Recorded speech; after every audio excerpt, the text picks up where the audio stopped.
Om Swastiastu. Kami atas nama Wayan Sutarjana selaku pengempon Pura Siwa plus menjadi pemangku ring Pura Siwa ini.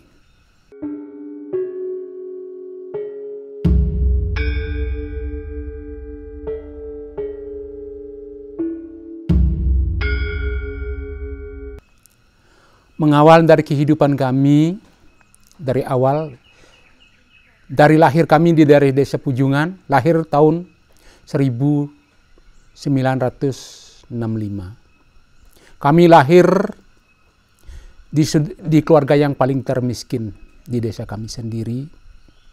Kami bersaudara 9 orang, bapak ibu rumah pun tidak punya, jadi kami luntang-lantung, jadi preman kampung. Selama itu karena kami merasa banyak orang menyalimi, disolimkan, langsung kami mencari guru. Langsung kami dapat berguru kepada Resi Maesogi. Kami diajarkan meditasi. Selama itu kami aktifkan meditasi kami. Mulainya dari tahun 79, kami sudah belajar meditasi, umur kami kurang lebih 12 tahun. Karena kami merasa orang paling termiskin di desa kami, jadinya kami luntang-lantung ke sana sini, mencari berkah, mencari makan, minta makan ke sana ke sini. Setelah kami diberi berkah kepada Tuhan Yang Maha Esa, kami diberi rezeki yang banyak. Banyak orang-orang mencari kami untuk memberikan pekerjaan. Kami tidak berdasarkan pendidikan, hanya bekal kami kejujuran. Banyak para darmawan cari ke kami untuk mengurus usahanya. Kami diberi kepercayaan di bidang pembebasan tanah. Di sana kami mendapatkan anugerah luar biasa, rezeki yang berlimpah. Mungkin kami berjalan sampai 5 tahun terjun di sana. Kok kami banyak uang, dapat uang banyak. Kok kami jadinya belum siap kaya. Dari sana kami mohon kepada Tuhan. Kenapa kami punya uang bingung? Setelah kami renungkan, kami ingin masuk ke hutan. Kebetulan di hutan ini dulu teman kami namanya Pak Iskandar Runtu, beliau memberi kami tempat untuk memuja ide yang Betara Sani Melingiring Puncak Kedaton. Kami terapkan meditasi kami di sini. Kami lepas daripada dunia bisnis. Ternyata disinilah kami mendapatkan kebahagiaan. Kebetulan tempat ini ada merupa situs. Ya. Dulu penglingsir kami dari Desa Pujungan ini, dia mendapatkan sebagian secutak tanah kepada pemerintah. Menemukan situs merupakan bebatuan. Kalau disebutkan itu bebaturan. Langsung dipugar, tapi tidak pernah diritualkan. Tempatnya memang luar biasa. Banyak orang-orang datang ke sini, sifatnya itu bertapa kalau seperti dulu tuh, minta anugerah kepada yang ada di tempat di sini. Ya. Setelah begitu kami coba korek bagaimana kebenarannya. Setelah begitu kebetulan tanah ini kami diserahkan cuma-cuma kepada kepada teman kami. Gitu.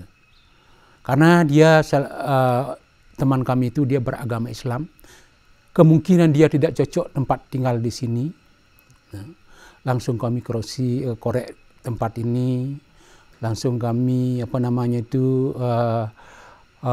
baturan itu kami pugar mulai, kami renovasi. Setelah begitu, kok banyak orang datang ke sini.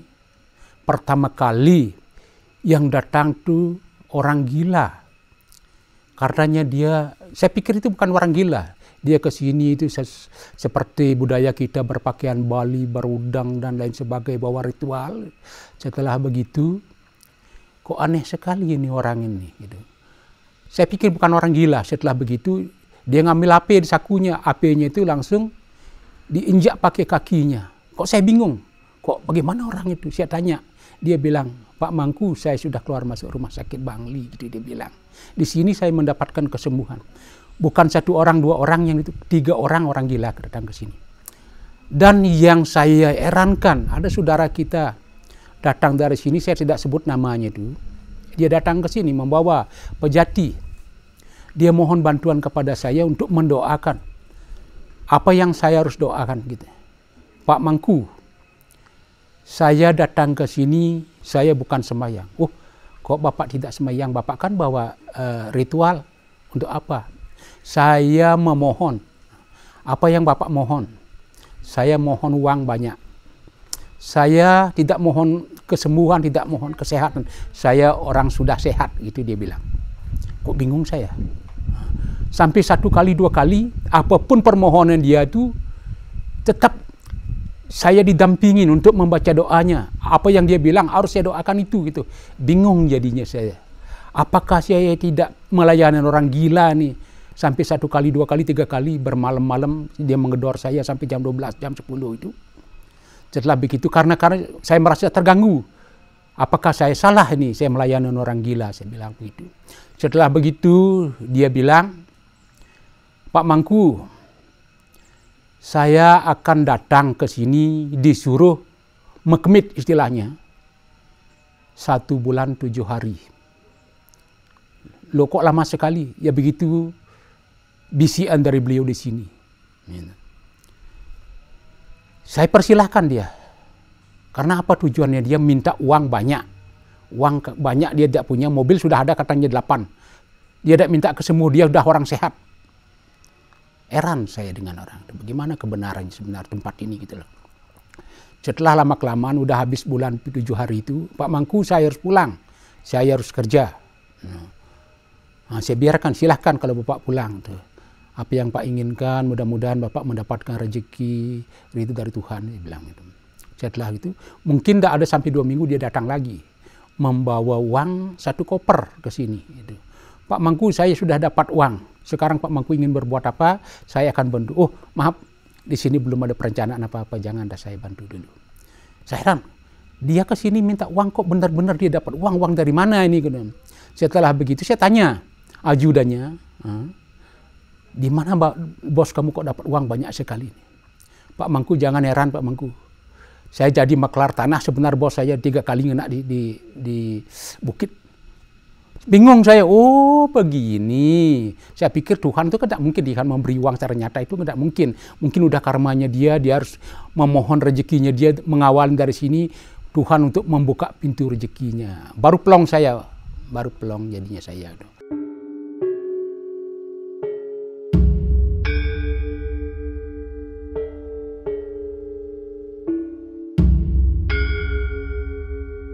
Selama kelamaan nih, kok tempat ini makin ramai orang datang. Saya bingung. Malah ada orang saudara kita dari Amerika, dari India, dari Belanda.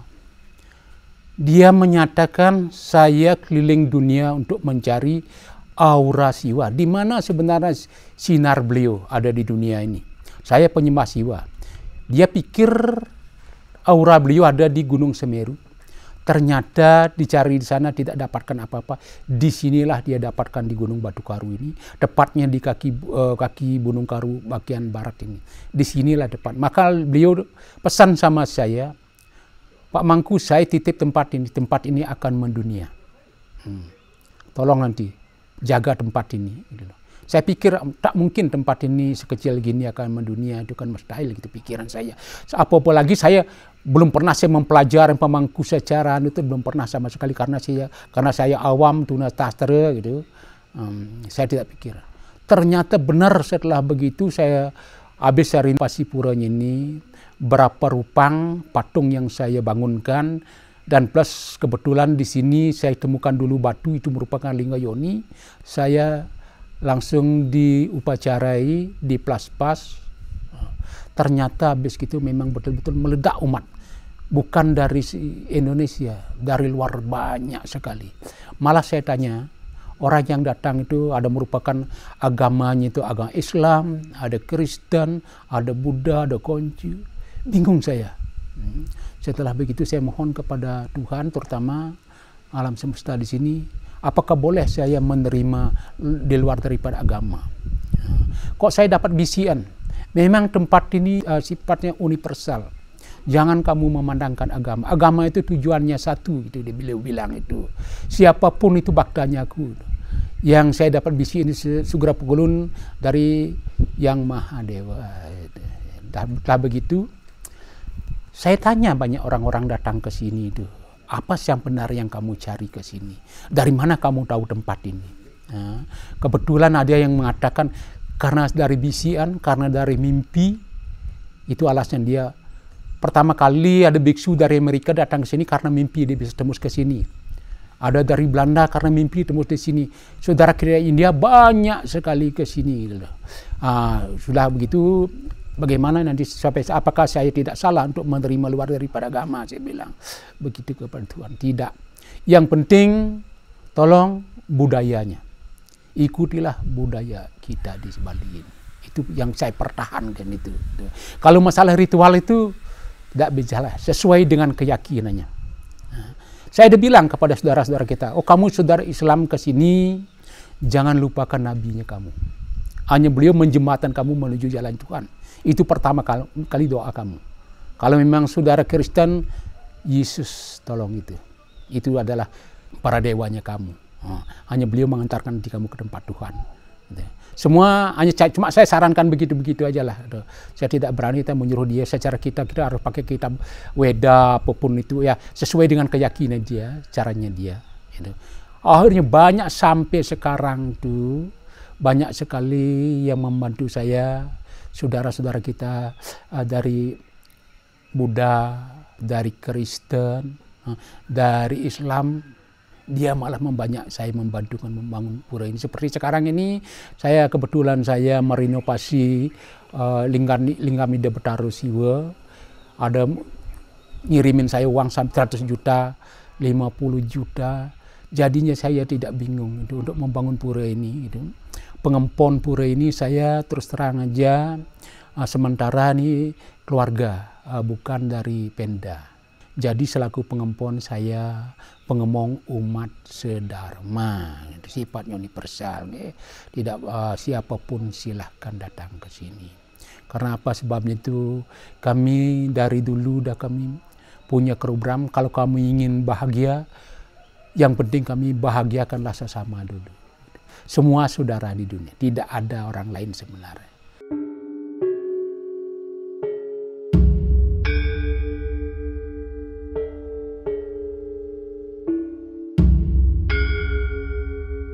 Sekarang dadudonan cara untuk kita persembahyangan di Pura Siwa ini mengawalin pertama itu ada merupakan Pura Malen di sana. Pura Malen itu yang di Empon Desa Pujungan. Ya. Sebelah Pura Malen itu masuk kurang lebih sekitar 50 meter. Ada Rupang Seredadu, ada Rupang Buddha. Seredadu itu bukan merupakan ada zaman pahlawan di sini, tidak itu loh. Menurut keyakinan kami zaman dulu itu sesuai dengan cerita leluhur-leluhur kami, dulu kalau memang tidak plong, kalau ada misalnya kecutakan di bawah itu pasti akan tidak bisa ke sini. Akan dijemputlah sama Seredadu itu supaya tidak bisa datang masuk ke wilayah ini gitu. Itu ceritanya. Nah, itu ada Rupang Buddha, namanya Ki Budi Dharma. Sejarah beliau dulu adalah putra Raja Sulung dari India, diberi nama Ki Biu Samar. Dia keliling dunia mencari guru. Disinilah dia mendapatkan guru. Gitu. Nanti saya ceritakan gurunya itu. Setelah masuk dari Rupang Ki Budi Dharma, ada lagi berjalan lagi 60 meter, ada Rupang Caturmuka. Itu baru yang kami membuat itu Caturmuka itu. Langsung masuk ke Mandalaning Madya, ada Rupangkara, ada Rupang Tri Sakti Dewi. Yang kami puja di sana itu Dewi Parwati, Dewi Lasmi, Dewi Saraswati. Karena keyakinan kami beliau adalah Dewi kesuburan, Dewi kecerdasan, Dewi kesidian. Semua banyak kami lihat saudara-saudara kami luar agama itu di sana lah mendapatkan berkah. Beliau lah menuntun untuk ada pembisnis apapun dan lain sebagainya. Langsung masuk ke Utamaning Mandala. Ada di sana pertama kali ketemukan Linggam Yoni. Linggam Yoni itu kalau sesuai dengan leluhur kami dulu itu dipuja beliau adalah Angkasa Pertiwi, Purusa Perdana Siwa Parwati. Beliau dipuja di sana. Semua umat mengawalin dari sana dulu. Dari Linggam Yoninya. Setelah udah habis upacara di sana, udah dapatkan percikan air suci, kami persilahkan masuk ke Pertapa. Pertapa itu ada namanya sesuai dengan sejarahnya itu Ki Suling. Beliau dulu dari Jawa datang ke sini.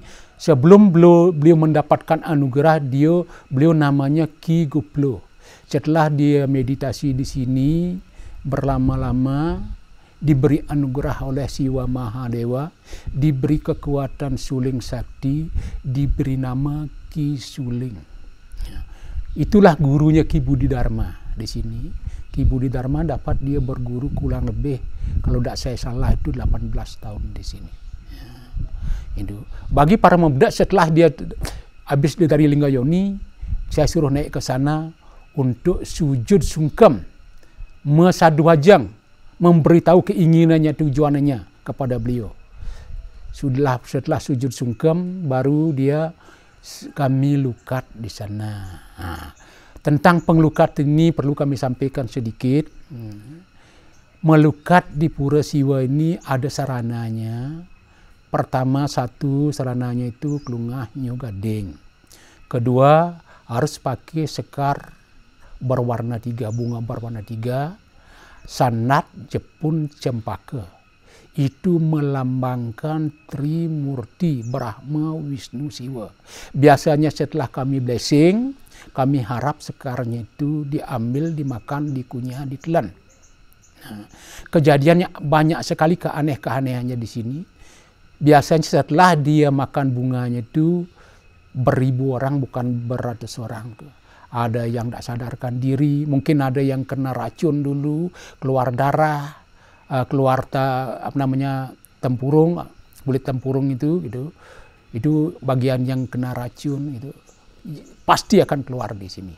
Itu bukan satu orang dua orang, banyak sekali udah banyak sekali terbukti di sini itu. Setelah begitu, air kelapa mudanya kalau menurut ukuran kita di Bali ini, sebenarnya air itu untuk meketis. Kalau di Pura Siwa tidak. Airnya itu diminum. Apa makna sebenarnya? Zaman Kaliuga sekarang ini, manusia itu badannya terlalu kotor sekali. Keingin terlalu tinggi sekali. Dia mohonkan segala-galanya, menginginkan segala-galanya. Jadinya kita percaya sebagai manusia ini ada sang jiwa. Sang jiwanya itu melekat di angga serira. Terbungkus dengan keinginan kita. Terbungkus dia dengan keinginan kita, dengan kemauan kita. Tidak bisa keluar dia. Tidak bisa keluar. Jadinya kalah dia. Kalah sang Dharma melawan Adharma itu. Makanya perlu disiram pakai air kelungah, air kelapa mudanya itu seperti kaca itu supaya bisa terang. Supaya bisa muncul sinar itu keluar menyatu dengan sinar Tuhan. Jadinya jati dirinya dia dapatkan di sana. Ya. Pintu-pintu rezekinya terbuka, indera-inderanya terbuka. Banyak menyatakan itu benar gitu. Banyak menyatakan itu benar. Begitulah makna pengelukatan Brahman di Pura Siwa ini gitu. Sebenarnya melukatnya kami tidak berani menyarankan kepada umat itu. Sebenarnya sebaiknya melukatnya itu 3 kali. Kalau kami bilang menyarankan gitu, seolah-olah kami komersil. Gitu. Apa sebabnya? Tapi sering kami udah bilang kepada saudara-saudara kita dari jauh itu, kamu melukat ke sini, kalau karma kamu buruk, setelah kami lukat, kami blessing di sini, masalah akan keluar, penyakit akan keluar. Tapi jangan kamu bingung. Kalau masalah keluar, penyakit keluar, berarti Tuhan itu memberi kamu anugerah untuk pembersih sang jiwa kamu. Sampai kamu kedua kali melukatnya, baru pembersihan. Ketiga kali itu mungkin kamu bisa mendapatkan kesempurnaan. Kalau karma buruk, kalau karmanya masih bagus, tak jadi masalah. Itu memang dah kebenaran dari sini, memang begitu. Makanya kadang-kadang kita sebagai manusia itu setelah kita blessing, kita mendapatkan masalah kan jadinya bingung. Kenapa kita minta kebahagiaan, minta artinya di sana, kenapa kita mendapatkan masalah? Kebanyakan manusia yang begitu. Itulah sifatnya manusia. Tapi saya lebih baik saya beritahulah dia secara dulu gitu. Nah, begitu tentang pengelukatan Brahman yang ada di sini. Gitu. Setelah dia habis melukat itu dia turun Biseka Lingam. Kalau istilahnya kerennya nyiraman Ringgayoni, pakai susu itu pakai gitu. Setelah begitu biasanya kami beri dia benang Tridatu yang kami sudah pasepati di sini. Gitu. Setelah dia mendapatkan benang Tridatu, baru dia di sana sembah sujud kepada Sang Hyang Trisakti Dewi. Gitu. Di sana dia mohon tuntunan, mohon perjalanan supaya dia tidak bingung. Di sana kan lengkap, ada Dewi Kesidian, ada Dewi Kemakmuran, ada Dewi Kecerdasan. Beliau nanti memberikan jalan yang terbaik. Gitu. Tapi biasanya kalau memang orang tidak dapatkan anugerah dari beliau, akan tidak bisa mendapatkan pura ini. Kalau orang bisa masuk ke pura Siwa ini, itu sudah semua terpanggil oleh beliau. Beliau sayang, beliau membersihkan manusia-manusia sebenarnya. Kalau manusia tidak ada keinginan ke sini itu, kemungkinan beliau belum terpanggil lah. Beliau tidak mendapatkan anugerah.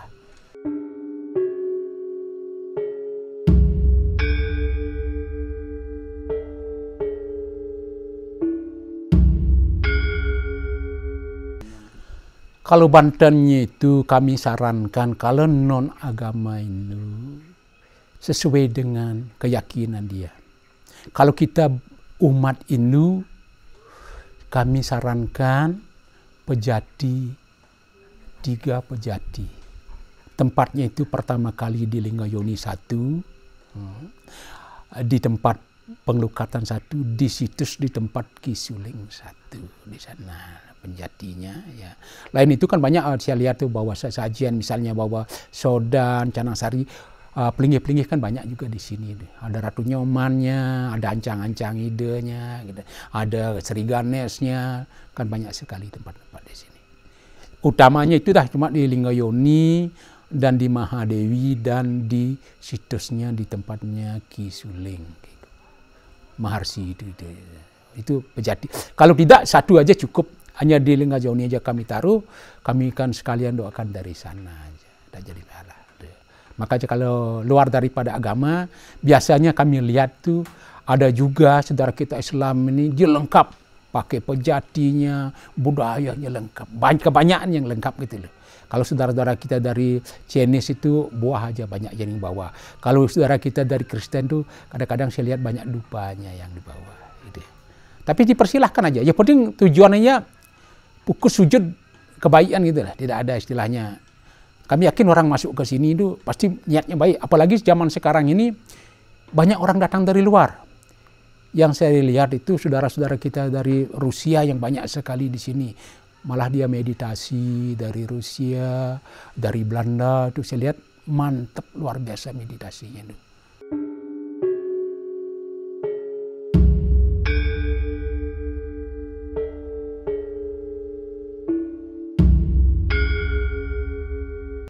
Kalau odalanya itu kami dulu dari awal kami sepakat mohon kepada beliau itu di Perwanin Tilem.